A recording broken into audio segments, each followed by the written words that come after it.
Nuzul Afdal SPD MPD dan Bapak Afandi Jasril SPD MPD.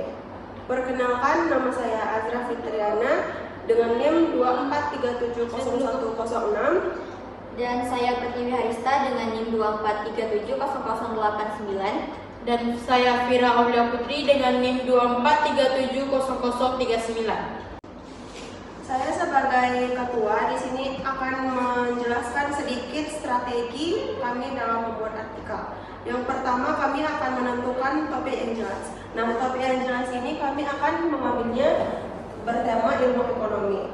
Yang kedua, riset mendalam. Yang ketiga, buat outline atau kerangka artikel. Yang keempat, tulis dengan bahasa yang menarik.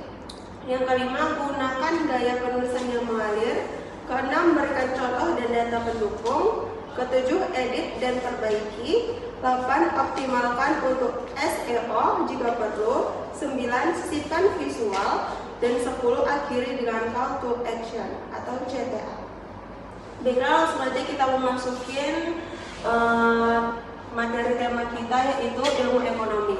Nah, sebelum itu, ilmu ekonomi terbagi dalam definisi ilmu ekonomi, variabel dalam ilmu ekonomi, pelaku ekonomi, ekonomi model, dan permasalahan pokok ekonomi.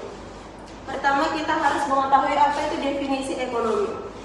Ilmu ekonomi adalah cabang ilmu sosial yang mempelajari bagaimana individu, perusahaan, pemerintah, dan masyarakat membuat keputusan tentang cara mengalokasikan sumber daya yang terbatas untuk memenuhi kebutuhan dan keinginan mereka. Ilmu ekonomi dibagi menjadi dua cabang utama, yaitu ekonomi mikro dan ekonomi makro. Ekonomi mikro adalah mempelajari perilaku individu dan perusahaan dalam pengembalian keputusan mengenai alokasi sumber daya. Kalau ekonomi makro adalah mempelajari perekonomian secara keseluruhan, termasuk topik seperti inflasi, pengangguran, pertumbuhan ekonomi, dan kebijakan moneter.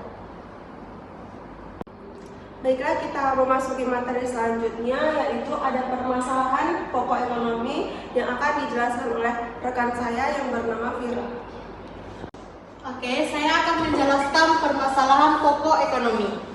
Yang tiga masalah pokok ekonomi yang utama adalah, yang pertama, apa yang harus diproduksikan. Masalah ini berkaitan dengan jenis barang, jasa yang harus diproduksi untuk memenuhi kebutuhan masyarakat. Yang kedua, bagaimana cara memproduksikannya. Setelah menentukan apa yang diproduksi, ekonomi perlu memutuskan metode atau cara produksi yang akan digunakan. Yang ketiga, untuk siapa barang dan jasa diproduksikan. Masalah ini berkaitan dengan distribusi barang dan jasa yang telah diproduksikan. Pertanyaan utama adalah siapa yang akan menikmati hasil produksi dan bagaimana distribusi tersebut diatur. Dan selanjutnya, ekonomi model. Yang pertama yaitu model permintaan dan penawaran. Menggambarkan hubungan antara harga barang atau jasa dengan jumlah yang diminta dan ditawarkan. Yang kedua yaitu model mikroekonomi. Model Andretti Demond permintaan anggrek digunakan untuk menganalisis keseluruhan perekonomian seperti ekonomi, inflasi, dan pengangguran. Yang ketiga yaitu model pertumbuhan ekonomi seperti model Slough dan model pertumbuhan Heidegger yang mempelajari faktor-faktor yang mempengaruhi pertumbuhan ekonomi dalam jangka panjang.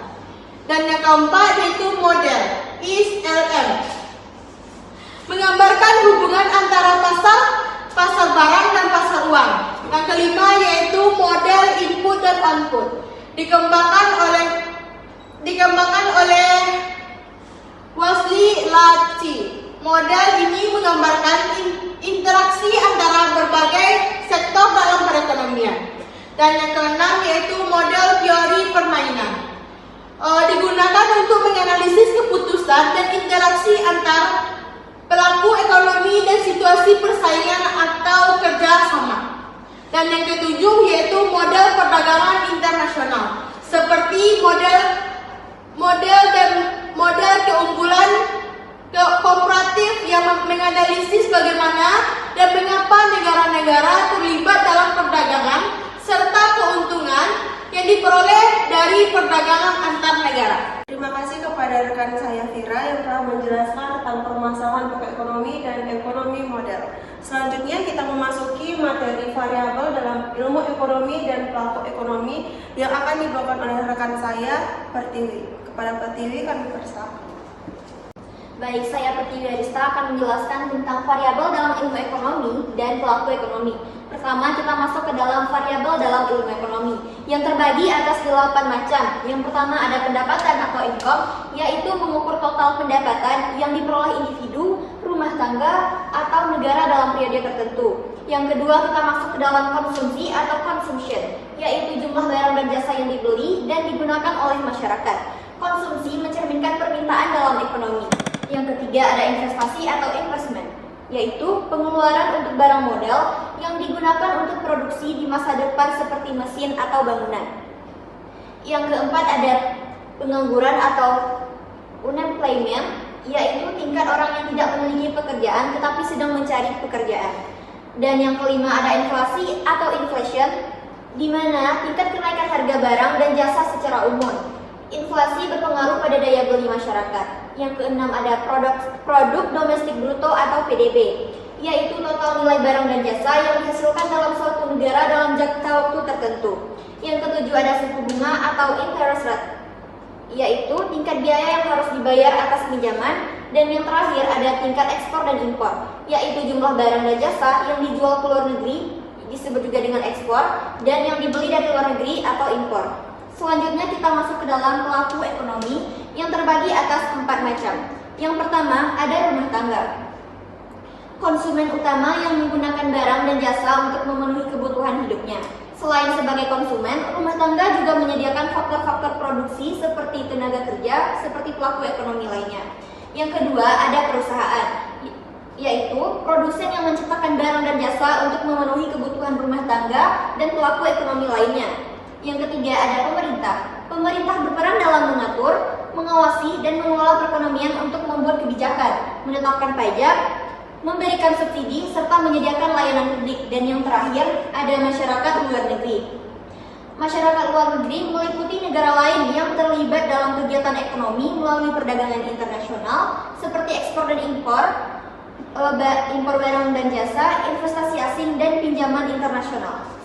Nah, sekian penjelasan dari kelompok kami. Jika sekiranya teman-teman masih kurang materi atau penjelasannya, boleh ditambah di kolom komentar ya.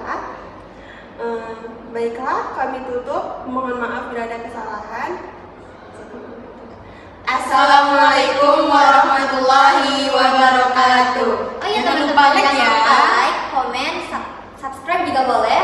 Share linknya jangan lupa ya. Satu tindakan teman-teman itu berarti buat kami. Terima kasih teman-teman. Doakan kami untuk juara ya guys. Bye-bye. Jangan Dadah. lupa like ya. Jangan